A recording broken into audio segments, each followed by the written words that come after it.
In that case, what is my I value? Half. In general, if I have proton or neutron even or even combination, I have half or half integral as my spin. Let's take boron 10, or let's take this one, boron 11. What do I have? Even neutron or proton, just like that. But what's the spin of this? 3 halves. Again, I'm okay because it's half integral. When I say half integral, I'm not even saying half. It will be 3 halves, 5 halves, 7 halves, anything. But it all shows up in terms of halves. So if I have an odd even combination or an even odd combination, even in that case it would work that way. If I have an even number of protons and an odd number of neutrons, example, carbon 13, 6 protons, 7 neutrons. It's an even odd combination. Just like this. This was an odd proton, that's an odd neutron. But one of the two turns out to be even, the other one turns out to be odd. Carbon 13 has a nuclear spin, I equals half. So this is something you need to keep in mind. So if I have odd even or even odd combination, that's what it is. Yeah.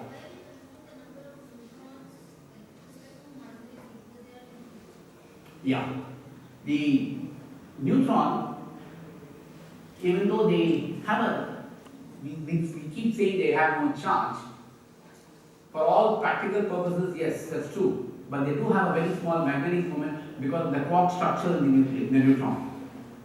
And therefore, they have a very small magnetic moment, and therefore, we have to take into account the neutron count when we look at the NMR spectrum.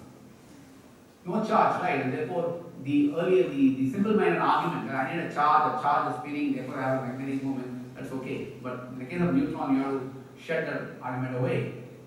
The reason being, and if you get into the structure of the neutron, look at the quark structure of the neutron, well, it has a very small magnetic moment, and that is what really gives rise to all these complications. Because otherwise, neutrons would basically have no role to play in this, but neutrons do have a role to play in this.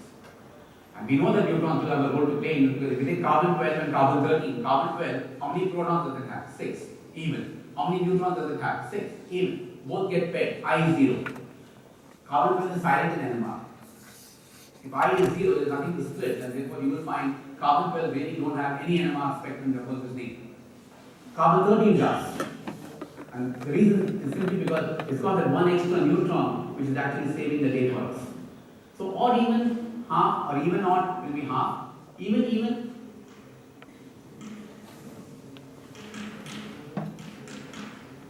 Like carbon 12, 6 and 6, 0. And what about odd?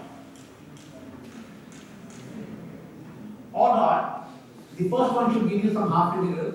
The second one should give you some half integral, and therefore if you add these two, you'll get an integer. And therefore you will find in an odd situation, the I actually turns out to be an integer. Example.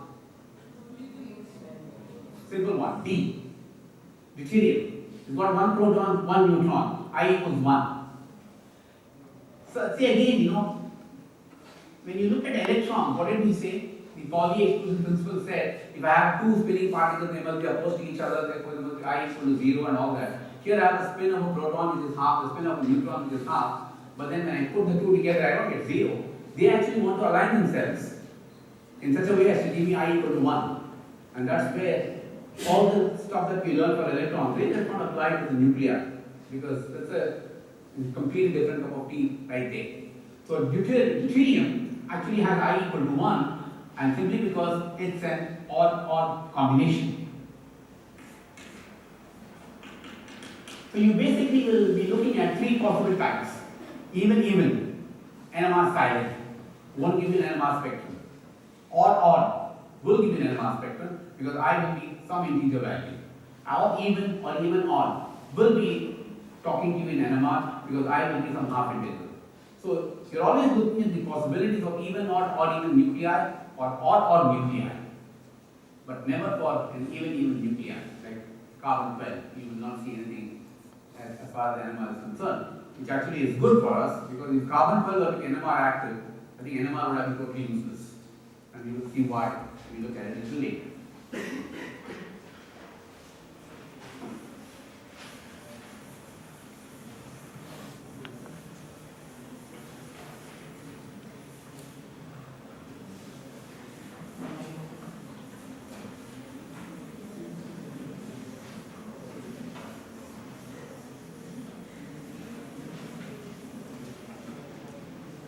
Let me show you some spectra.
While this is getting ready, now let's look at carbon. We know how hydrogen operates, I equal to 1/2 situation. Carbon 13 is also I equal to 1/2, and therefore if I apply a magnetic field into how many states that's split in 2, and therefore the rest of the argument that you're going to have for carbon 13 will be very similar to what we did for hydrogen. But what will be different between the carbon nuclei and the hydrogen nuclei, and the spectra are going to be different. What is different between the carbon nuclei and the hydrogen nuclei that will cause the spectrum to be different? Otherwise, both will show up in the same place and there will be a confusion. What's different between these two? What are the equations that we wrote for delta E? You remember we said two levels will split into plus half and minus half, and this is delta E. And what is this equal to? G into beta n into, you have fixed this, and therefore you can fix this to be the same for both hydrogen as well as carbon. You have control. You don't have a control over the whole with the nuclear magneton. That's a fundamental constant, and therefore that's. What about this G? G I said was characteristic of the nucleus. For proton, I gave you a value which is what, 5.585 or something. Or 5 point something. What about for carbon? It won't be the same. The carbon nucleus is bigger, it's got a different set of nuclear structure to it, and therefore there is no reason to believe that G value for carbon is going to be the same as the G value for hydrogen. In fact, the G value for carbon is very different. It's roughly 1/4. So it's going to be 5 divided by 4 is what the value for 1.2 something is going to be the G value for carbon. Therefore, if I apply the same field for a carbon nuclei, what do you think will happen?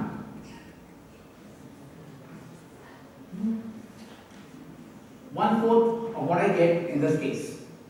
So if the bare proton at 2.3 Tesla is going to have a Lama precession frequency of, let us say, 100 megahertz, at the same field, what do you think will be the Lama precession frequency for the carbon nuclei?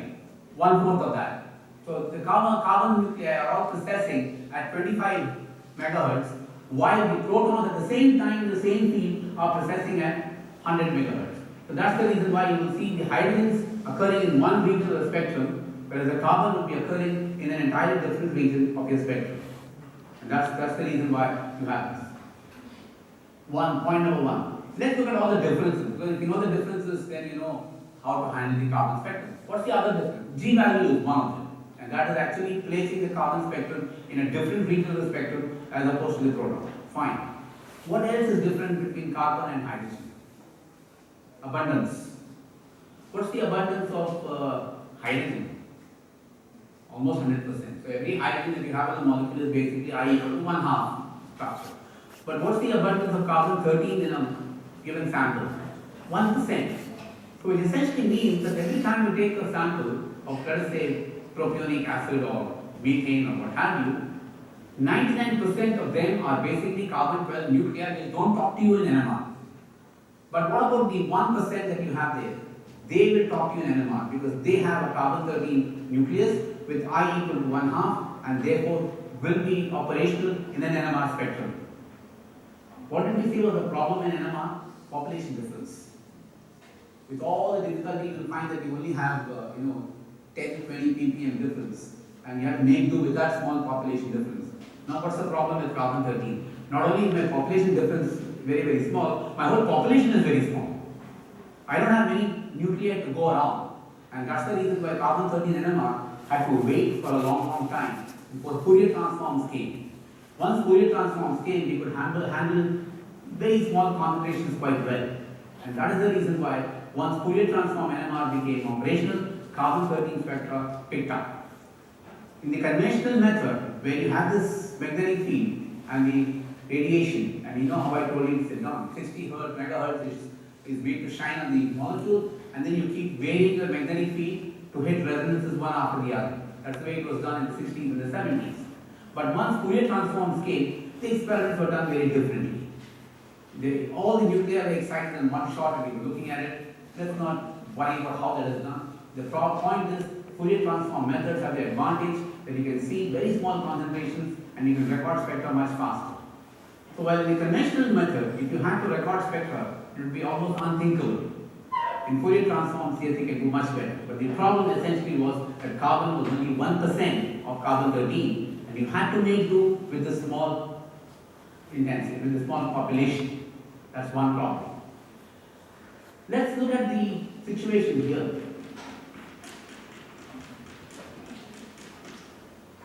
Of course, methane is not square pane, tetrahedron, but I'm doing you differently. You have 4 protons, and you're looking at the protons here. They're all equivalent protons.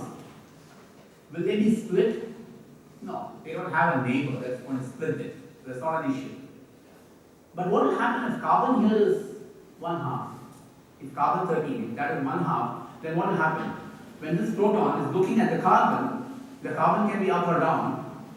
Therefore, what do you expect to see in this methane spectrum? Really, all these 4 hydrogens, what would happen to them? They would actually be split. Then why are they not being split? The carbon-13 has a spin of 1/2. If the neighbor has a spin of 1/2, and in fact, mind you, in all the examples they gave you, where was that neighbor? The neighbor was 3 bonds away, right? 1 bond, 2 bond, 3 bond. It was 3 bonds away, and I am now telling you that this fellow is split by this fellow. And all these interactions and couplings, mind you, are through electrons moving and talking to each other through the bonds. They are 3 bonds away. What about this case? How many bonds away are there? It's 1 bond away. And why am I neglecting this 1 bond situation and talking and making a big song and dance of the 3 bond situation? Why don't I see a split of the proton in the methane example, or any, for that matter, any organic chemistry problem that I take? Every hydrogen should have been split by the adjacent carbon if it has a spin of 1/2. The point is 1%. Most of the carbon atoms are all 12. They don't have I equals 1/2, they have I equals 0. Therefore, in most of the examples, there is no splitting. If I could do it at extremely high resolution and at very high sensitivities, go back and look at it, yes, you will see it. But then that is 1% of the total spectrum which will show you that. 99% of the spectrum is actually unsplit because 99% of the carbons are not C13 carbon, they are C12. I equals 0. Therefore, there is no problem. But the protons will not be split by the carbon simply because these are far too few in number to make any telling effect on the NMR spectrum of the proton. So we don't have to worry about it. But then I said you can always take the carbon-13 spectrum for this. Essentially, I take methane and I'm going to depend on the fact that 1% of the carbon-13 is present in. So if I take methane, 1% of the methane has carbon-13. I can therefore, with the sensitivity that modern machines can give me, I can actually record the carbon-13 spectrum. But where will it come? Different region of the spectrum, 1/4 the frequency. But I can do that experiment. And when I do that experiment, what do you think will happen? This carbon-13, if this fellow can split this fellow can split this. That we saw. There's a mutual adaptability, right? If this fellow gives that guy a split, that guy gives this guy a split. And we also said that the splits are equal. And that is how you determine who the neighbors are. So now, I said that this fellow can be split by a carbon 13, but there are no carbon 13 around to play by. Therefore, this guy has no problem. But if I record a carbon 13 spectrum, what will happen? Oh, it's got 4 hydrogens around it. So every carbon 13 spectrum, actually I am laying the ground to tell you that the whole experiment of carbon 13 was really stupid. Reason being, first I have 1% of carbon 13. The split is very small. I don't have, therefore, no sensitivity. I don't have enough population to go around. And now see what's going to happen. This carbon will actually be split by the 4 hydrogens.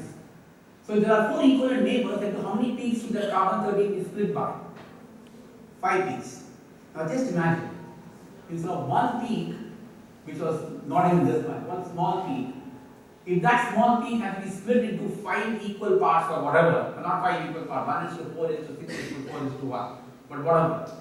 What will happen now? This will actually give rise to something like this. The area under this and the area under this must be the same. So if I don't have intensity to begin with, and now I want to split that intensity into 5 peaks, what do I have really? Nothing. And therefore you will find that this experiment of carbon 13 is really very difficult.